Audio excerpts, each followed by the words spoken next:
You're listening to This Week in America with Rick Bratton.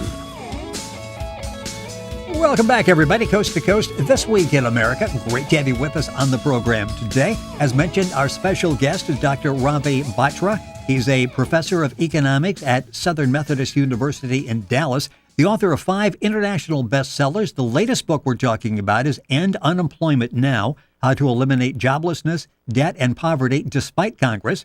He's received numerous awards for his economic analysis, and in 1990, the Italian Prime Minister awarded him a Medal of Italian State Senate for writing a book that correctly predicted the downfall of the Soviet communism 15 years before it happened. Dr. Ravi Batra with us on This Week in America. Dr. Batra, welcome to the program. It's great to have you with us. Thanks a lot for having me. It's a pleasure to be on your show. We are looking forward to this. So many interesting things to talk about. And let's go back to, you predicted the fall of the Soviet Union. You've got this amazing record over the years for being able to prophesize what was going to happen. Back in 2006, you wrote a book, The New Golden Age, The Coming Revolution Against Political Corruption and the Economic Chaos. And you saw that things were going to get rough in the next year or so. Talk about that. Why did you feel that we were in 2007, 2008 going to have some economic problems? Yeah, I wrote this book in 2006 to warn the public that we were going to have a major economic downturn starting around at the end of 2007, give or take 6 months. You know, you can never be totally precise. Right. And what happened was that, according to the NBER, National Bureau of Economic Research, a deep recession started in 2007 and in December 2007 and ended sometime in 2009. But nobody really is sure that the recession has really ended. In fact, it's a depression because in the past, whenever a downturn lasted more than 3 or 4 years, which means the wages did not rise or unemployment stayed very high, then it was called a depression. But now, you know, because of politics, they call it the Great Recession. So Yes. matter. The semantics don't matter. What really matters is that people are really hurting even now. And according to the president's own admission, poverty is now the worst in more than 50 years. So things are really bad. And that's what my forecast was, that poverty will keep rising until at least 2016. And then by that year, people would be so fed up with all the sweet talk of politicians and doing nothing at the same time. So people would be so fed up that they would revolt against the establishment, and then a real revolution would start that year. And so far, I find that you have found Donald Trump is the new nominee, and he has challenged the establishment like mad and won. In spite of all the opposition he has had from the Republican great bigwig politicians, he defeated all of them, and now is the presumptive nominee of their party. Do you see that as the start of the revolution? That this year is the start of the revolution. Yeah, that's what I wrote in my book in 2006. That I selected the year 2016. That would be the start of the year that would eventually overthrow the rule of money in politics. And essentially, why did Bernie Sanders become so popular? Because people feel that moneyed people have the real say. They control Congress, they control the institutions, and then at the same time, they keep telling people, hey, be happy, you have job now. What job is this? According to bankrate.com, more than 60% of Americans have, on average, $500 in savings. What is that, $500 today? That's not even a month's rent. That's an alarming many people are hurting statistic. badly, and that shows that the rule of money will surely come to an end. The book we're talking about, the book is so powerful, and we're going to talk about some of the things that you discussed that we could change this in a relatively quick period of time. The book is End Unemployment Now: How to Eliminate Joblessness, Debt, and Poverty Despite Congress. Dr. Ravi Batra, our guest on the program, award-winning economic analyst, professor of economy at Southern Methodist University, a best-selling author. And you talk about the root of the problem is monopoly capitalism. Define that for us. Well, monopoly capitalism means that the companies don't have much competition in their industries. For instance, take the banking industry, which is perhaps the most powerful sector we have in the economy. There are 5 major banks, and they control as much as 60% of the banking assets. So when there is very little competition in an industry, the combined effect of those 5 banks is as if they had a near monopoly in that sector. So it becomes monopoly capitalism. It doesn't mean you have to have only one industry, one company in the industry controlling everything. But monopoly capitalism means that's pure monopoly. But monopoly capitalism itself means that a small group of companies nearly controls everything in that sector. And when you have this monopoly capitalism, what happens is that these companies, first of all, charge you very high prices. That's one thing they do. Secondly, they make their employees work very hard, and that's why productivity is very high. But at the same time, they pay very low wages. And this way, people are working overtime, working very hard, but not getting much reward for it. That's the reward. That's a fruit of monopoly capitalism, and that's the root cause of all our problems in the economy today. Because why does unemployment occur, and why is there poverty?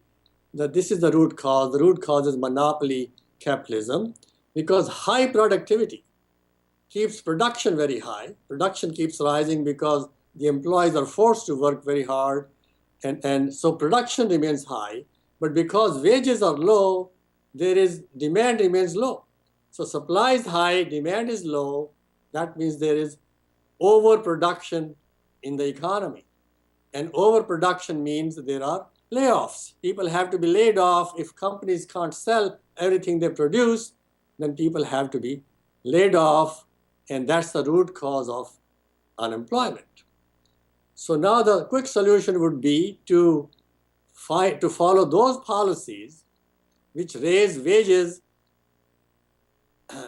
consistent with people's productivity. That's not only ethical, but it's also good economic policy, because if productivity rises, then wages will also rise in the same proportion. Demand and supply will match each other all the time. There will be no unemployment. And if there is no unemployment, that's the biggest cause of poverty, then there will be very little poverty in the economy. So you can get rid of both poverty and unemployment all at the same time by making sure that the country follows policies which raise wages at the same time as productivity goes up. But because monopoly capitalists also control the politicians, they control the government, the Congress people, and even the presidents have not followed any policy that would raise wages in proportion to productivity, and that's why we have all these problems. Well, and you outline in the book, End Unemployment Now: How to Eliminate Joblessness, Debt, and Poverty Despite Congress. Dr. Ravi Batra, our guest on the program, award-winning economic analyst. He also is best-selling author, professor of economics at SMU, author of a number of books. One we're talking about is End Unemployment Now. You lay out in the book, and the book is very easy to read. It's very well thought out. It's very understandable. You lay out in the book steps that can be taken now without Congress's approval that will make some changes and significant changes and quick changes. Talk about the role of the bridge bank. This is creating a bank by the FDIC. Let's talk right. about that because, Actually, talk about how that seems like, wow, that would work and would lower interest rates for all of us. That's right. This bridge bank, I'll just mention that, describe that shortly, but I guarantee you, if you follow this, if you develop this bridge bank, poverty can be cut in half in less than a month. In less than a month, you can cut poverty in half. Let's see how it would work.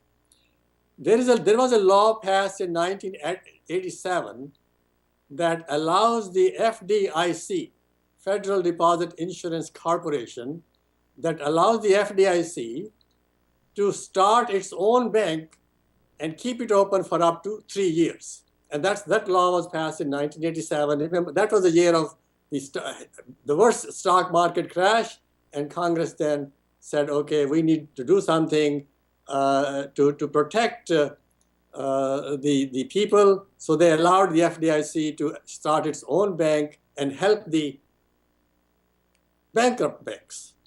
That was the purpose of the law. So now the FDIC works for the president.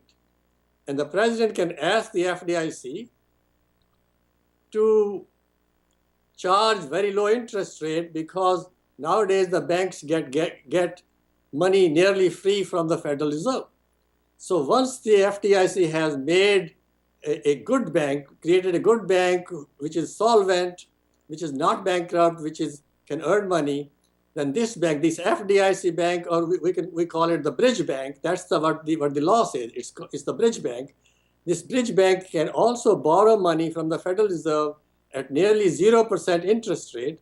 And if you get your money at 0%, you will have a good profit if you just charge 5% on credit card loans. So this bridge bank can ask all the credit card holders to transfer their loan balances to the bridge bank, to the FDIC bank, and they will charge only 5%. So guess what would happen? Overnight, people nowadays, especially the poor and the middle class, they pay something like 15 to 20% interest on their loans. The rich pay very little, but the poor and the middle class pay 15 to 20%, and suppose they have to pay only 5%. Just imagine their service cost is down to 5% instead of 15 to 20%. And from my calculations, this will be like a tax cut of $100 billion per year, will go mostly to the poor and the middle class. And if you get a tax cut of $100 billion a year, it's a permanent tax cut. Does not raise the budget deficit at all. And that would save them $100 billion a year. You cut poverty in half right away. And it takes 3 days for the FDIC to start its bridge bank. Yeah, what's amazing as I'm reading this is that the results are immediate. This is not like we have to wait and hope in 2-3 years down the line that we will see some results. Right. They happen immediately. You're right. Yeah, it's going to happen. And unemployment now, how to eliminate joblessness, debt, and poverty despite Congress. Dr. Ravi Batra, our guest on the program. Time is going too quickly. We'll take on another one of the examples that he uses, how to eliminate unemployment now without congressional intrusion, and then we'll have Dr. Batra back in the program. You talk about banning mergers among large profitable firms, as such mergers directly cause layoffs and reinforce monopoly capitalism. That all makes sense, but it's like, can the government actually do that? And you're saying, yes, they can. Well, there is also another agency which has to, SEC has to approve the any mergers, even though, so they have to approve any merger. So nowadays, for the last 30 years, actually, big companies have been buying up other big companies. In the past, it used to be, okay, a large company should be allowed to buy up a small company which is going bankrupt. So this way, the economy is not disrupted. But nowadays, big companies buy other big companies. For instance, ExxonMobil. Exxon bought up Mobil in the 1990s, and nobody said anything. And now ExxonMobil has such huge prices. They have been raising oil prices ever since then. And at one point, if you recall, in 2008, the price of oil per barrel was, I think, something like $147. And that was 2008, when the country was in the middle of a severe, huge downturn. Yes. So these people can get away with murder. Why? Because the government just doesn't care. The government is not for the little guy. The government is for the big guy, big corporations. And so the other proposal I have is the SEC should not allow these mergers. And the SEC works for the president also. Congress is not involved. And so this can also help. And then the third one, which will be even more helpful, and that is to eliminate the trade deficit with countries like China, Japan, South Korea, etc. And we can do that without bringing in tariffs. That's the part that people need to understand. We don't need to start a trade war through tariffs. All we have to do is to follow in the footsteps of China and Japan. Whatever they are doing, we do the same thing. They manipulate their currency through their central bank. We can manipulate our currency through the Federal Reserve. And so this plan would work something like this. Our Federal Reserve would, see right now, a dollar buys 6 yuan, something like that. So an importer from China has to pay 6 yuan to get a dollar from their central bank, and they use that dollar then to buy our goods. But our Federal Reserve can say, all right, instead of $6, you pay us $5. Can you see me now still? Yes. Oh, okay, good. So instead of $6, just pay me $3. So what happens? The Chinese importer will not then go out to their own bank and pay $6 to buy a yuan. They will pay only 3 yuan to buy a dollar. They will pay only 3 yuan to buy a dollar. Our prices are cut in half right away. They will buy all sorts of goods from us: tractors, airplanes, cars, all sorts of manufacturing goods they would buy from us. Our trade deficit would disappear with China. And guess what? This action alone would create 5 million manufacturing jobs. Because our trade deficit is so huge and manufacturing base has simply disappeared. So once you eliminate the trade deficit through the manipulation of the exchange rate, which everybody else is doing, so why shouldn't we do?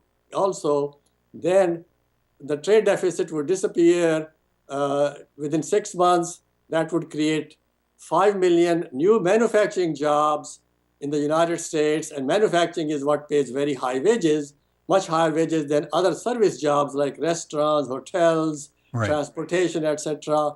Driving a taxi, how much does a taxi driver make? Whereas somebody who is employed in a auto industry, they make $30, $40 an hour. And once the trade deficit disappears, we will create new jobs in the country and so on. And it makes sense. It makes so much sense. And there are several other examples that you have, things that can be done by bypassing Congress, by the president doing it. And we'll have Dr. Batra back to talk about that. The book is fascinating. It's End Unemployment Now: How to Eliminate Joblessness, Debt, and Poverty Despite Congress. A minute or so left in the program. What kind of response are you getting? First of all, in the classroom, I mentioned teaching at SMU. When you're talking to these young leaders of tomorrow that are there and are like, this makes sense. What the professor's talking about makes sense. And what are you getting in the real world? Are you getting any feedback from people that can make a difference? Oh yes. I've talked to my students are thrilled with my plans. I tell them, look, told them you would be graduating in 5-6 years. You need a job, good job that pays high, decent salary, because you've spent they spend about $200,000 just to get a BA nowadays. Yes. And most of them go into debt. So you spend so much money to get education, you need good job, and this is the way to do it. We can cut we can eliminate our trade deficit and then start high-paying manufacturing jobs. We can cut interest rates sharply by starting the bridge bank, and that will cut unemployment right away and poverty right away. So they are thrilled with it. But I've also talked to some politicians. I talked to an economic advisor of Mrs. Clinton some 6 months ago, but in the heat of the campaign, especially who's going to talk about cutting interest rates for the banks at this time? Exactly. Not Mrs. Clinton. Bernie Sanders wants to do that. And Donald Trump is talking about eliminating the trade deficit. So there is a wind of change you can see, and these ideas are becoming popular among the people. They read my book and then they talk to their politicians about it. And it's interesting when you wrote the book and you talked about this revolution taking place, and then after that, we've seen, you mentioned, the Trump, this is a different approach. You mentioned Bernie Sanders, a different approach, which is catching on. With us on the program, Dr. Ravi Batra, award-winning economic analyst, best-selling author. It's not some guy that's sitting around trying to figure out what may or may not work. Dr. Batra knows what he's talking about. He's called so much in the history, including the downfall of Soviet communism and the economic problems that we went through back several years ago and still trying to work our way out of. The book is End Unemployment Now: How to Eliminate Joblessness, Debt, and Poverty Despite Congress. The book is available all across the country. Information available at Dr. Batra's website, which is Ravi, R-A-V, as in Victor, I-B-A-T-R-A, ravibatra.com. Book's available, of course, at Amazon. You can link on directly to Dr. Batra's website by going to our website, thisweekinamerica.us. Doctor, it's been a pleasure having you on the program. We got much more to talk about on the next time. Again, thank you for being with us. The book is End Unemployment Now: How to Eliminate Joblessness, Debt, and Poverty Despite Congress. A pleasure to have you on the program. Thank you for taking the time to be with us. Thanks a lot for having me on your show. It is a pleasure. We'll have Dr. Batra back with us on a future program. The book, once again, End Unemployment Now: How to Eliminate Joblessness, Debt, and Poverty Despite Congress. Information available at our website, thisweekinamerica.us. We're back after these messages.